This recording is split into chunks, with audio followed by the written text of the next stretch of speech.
process is a theme. And I think one thing that comes up inevitably is who you've worked with that is either a competitor or sits within the space that the prospect that you're talking to sits within.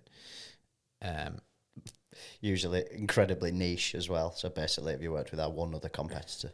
Yeah, it does happen often, and it always seems to be a prerequisite of engaging with somebody, and people want to see case studies of like for likes. But yet, on the flip side of that, when you speak with the client wants exclusivity. So it's like a bit of work that one out, butting heads. And I think the relevancy of that in digital is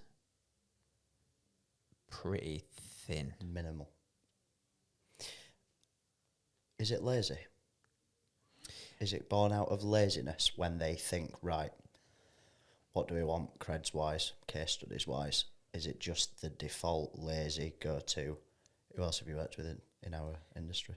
I almost think I think the only valid reason why brands ask that question specifically, who have you worked with, that's either a like-for-like competitor or that sits within our sector, is because if the answer to that question is yes, and you're able to produce results that you've driven for someone similar, it becomes easier for them to understand the value because it's a like-for-like comparison. So you think they're doing it? If you got, for example, if you work with Nike on selling trainers and then Adidas approach you and you show them case studies where you've driven sales for Nike on trainers, they can completely, without having to do any kind of digging or validation of the strategy that you've delivered, see the value like for like. That's the only thing I cling on to when that question comes across the table. I'm still thinking, is it a laziness thing? It could be, but is it a comfort blanket to not put them in themselves potentially in that position where you, from the agency side of the table, say, no, but we've done this, and I think these parts are very much suited to the challenge that you've brought to us, for example. I think there's a shift in agencies more recently post-COVID that so 5 years ago, if you had an agency and you niched into a sector, you win. Then all the travel agencies and hospitality agencies in COVID got absolutely obliterated, which is shit, but it's just part of what happened through the pandemic. We, as an agency, had a purposefully diversified list of clients in as many different sectors as we could. And I think a lot more agencies are now taking that approach. And I think you can communicate quite easily and clearly the sort of baseline strategy and the skills are transferable.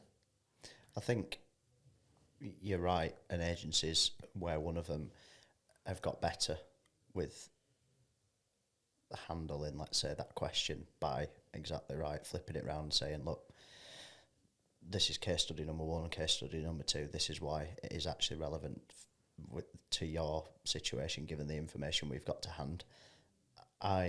We still hear that question, though, every day. It is the go-to. I don't know, genuinely, if I can't say 100%, let's say 90 to 95% of all of these times that these questions or this question comes up, it's pretty much 95, if not 100% of the time, that will be the first one, the first prerequisite question. Do you think then that it's because there's a lack of understanding about the services that the agency is offering? Yeah, I think that could be a contributing factor, and I also think it's been how case studies have been written previously. I think case studies were chopped up, let's say, into service and or industry, and that's it. And I think what we've been on a big push for here, and I think we're doing it well, is slicing a case study up in so many different ways into the challenge, lead gen, B2B, e-com. Do you know what I mean? All sorts of different ways of slicing and dicing a case study that I think inherently, or years gone by, agencies' default of tagging that up or filtering it on their website was purely sector driven and purely service and that's it. So I think that's the information that Fair Play has only existed really en masse for several years. I think it's twofold. I think it's service knowledge being thin, let's say, or thinner than maybe we'd want it to be, to then flip that question round and it come in a different guise, and or what I've just said. I think agencies have had a part to play in that. What case studies are, how case studies have been represented on websites and talked about really. We've had a meeting this morning in our sales and marketing team, and we've literally been talking about how we can take existing and new case studies into that almost like shopping list in the way that they're split up, so that you can present that actually as being more valuable to someone who still might come with that same question. Can you give us your travel industry experience? We can go, well, what is it that you're looking to do? What is the pain point? Is it B2B, B2C, a blend of that? So you're having the conversation that way. And I think as much as we can turn our case studies round the other way, that will hopefully start helping brands, because they'll be self-serving themselves with that information. We all know that they go onto your websites and look for case studies. So I think we've got, agencies, should I say, have got a part to play in that as well. Just picking up on something that you said there about going back to the client with what are you looking for and what are you trying to almost quantify from asking me for that data. Yeah. That question alone then, I think, just puts to bed the like for like or the sector, because a client that is looking for an outcome, which everybody is, should be able to ask the question for an example of a success metric in the service that they're inquiring about, which everybody or every agency should be able to put back across the table. Yeah. And then that is a much more realistic view. Like if you're saying to me you're great at SEO and you show me some competitive or commercially competitive spaces that you've been successful in, regardless of the keywords, I know that you're going to be able to interpret my business and go and apply that in my sector. Yeah. That's not a hard equation. Absolutely not. I do think it works, as most things do, works both ways. I'm just trying to see it from what are the contributing factors to have got us to this point, and recognising and acknowledging that this question is being asked still to this day, on this day, by brands coming to us and wanting to know what our chops are in their sector. I think for me as well, the thing that does is, by that being a default question and a default approach from a lot of brands, like you say, day in, day out, it just is. That gets in the way of selecting the right partner for me. Like you miss the opportunity to have a conversation about how you operate, how your clients perceive you, what you know, like there's things that are unique about an agency that will provide value day to day that you're just going to overlook at that stage. And I think that question gets in the way of opening that door. It completely does. It's like a closed question, isn't it? A yes or no, and then where do you go? That's the first filter for them.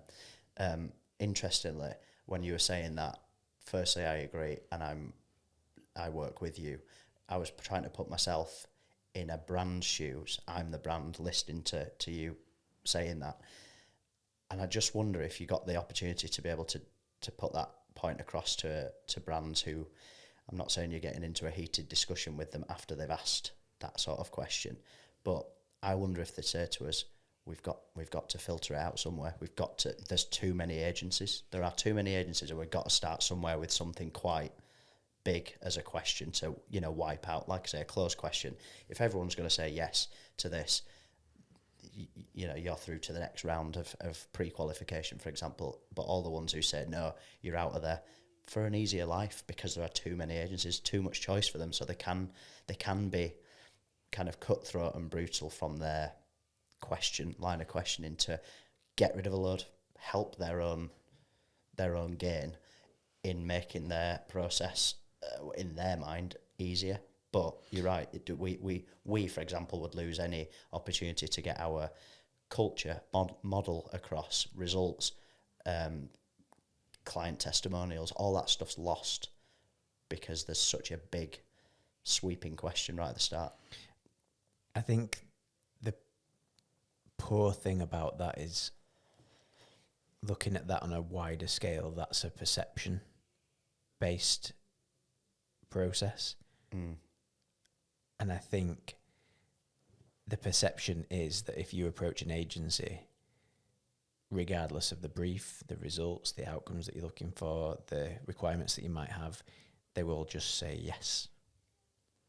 Because they're chasing the work, they want whatever they can get their hands on. Whereas a good agency will look at the requirement and the client and have various different ways of validating whether they want to invest the time in working with that client. And if they don't, they will say no. And they will either say no and offer you an alternative solution, or they will just say, we don't think that we're the right fit. And that needs to happen more to break the perception that the amount of agencies that are out there that will just say yes is still a thing. Yeah, it's not a perception either, is it? It's part truth, isn't it? But I do think it's a bit of a historic way of doing things. Yeah, I mean, we've got first-hand experience and stories of hearing it, of people grabbing whatever they can by manipulating an answer. It's like us getting a radio brief and going, yeah, we'll do it. Yeah. Which is... And don't get me wrong, we'd figure it out. But... if anyone's listening. We wouldn't do it. No. Yeah, you're absolutely right. It's just one of these things where we've discussed so many different times on this that needs a rethink and has so much potential to be rethought and redefined. But it's a big I'm going to call it a problem. It's a big thing that exists. As I said to you, every single day, who've you worked with in our space?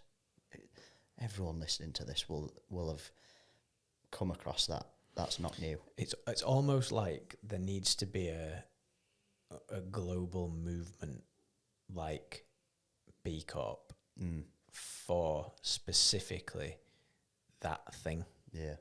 And I know there's like intermediaries like a bread maker and that exist to try and help brands validate good from a bad agency, but yeah, I think there maybe is an opportunity somewhere in there, but probably need a bit more thought of where you can become something that then removes the need for that first generic validation. Yeah. I think we do a good job, as I say. We're really taking stock of how we slice and dice our case studies. I think it's easier when you've got the door open and a conversation is being had. But some of those conversations will be dead ends because that very first question is the most important question to that brand at that point. Because, as I say, might not always be the case, but I find it hard to convince myself otherwise that it's not born out of just how many agencies are out there, and they need to fairly quickly get it down to a relatively short list, a long list. I think we could really think about being a little bit more open about communicating these things on a public, like in this kind of setting. I mean, and I bet we could ask quite a lot of people that we know, both client side and agency side, resonate these questions. Yeah. And I think that will probably be a really good bank of content. Yeah. And the next time someone asks that. But it surfaces it, doesn't it? And it makes it a public conversation, which I think is another thing that needs to happen. Yeah. I think there are forums that are doing that and trying that. But it just needs oomph behind them. Scale. Yeah. Next time I get asked, who do you work with in our sector? I'll just go, don't ask that. End of Here's why. Yeah. Yeah. I think you can get, if you get the right relationship, and it depends where you are with that relationship at the point at which a question like that is being asked. For some, I mean, I don't mean this like you're not well within your rights. You're well within your rights to say however you want, as long as you're respectful. But I think, depending on who you're speaking to at what point, it's certainly something that we find that we're not pushing back on, but digging into.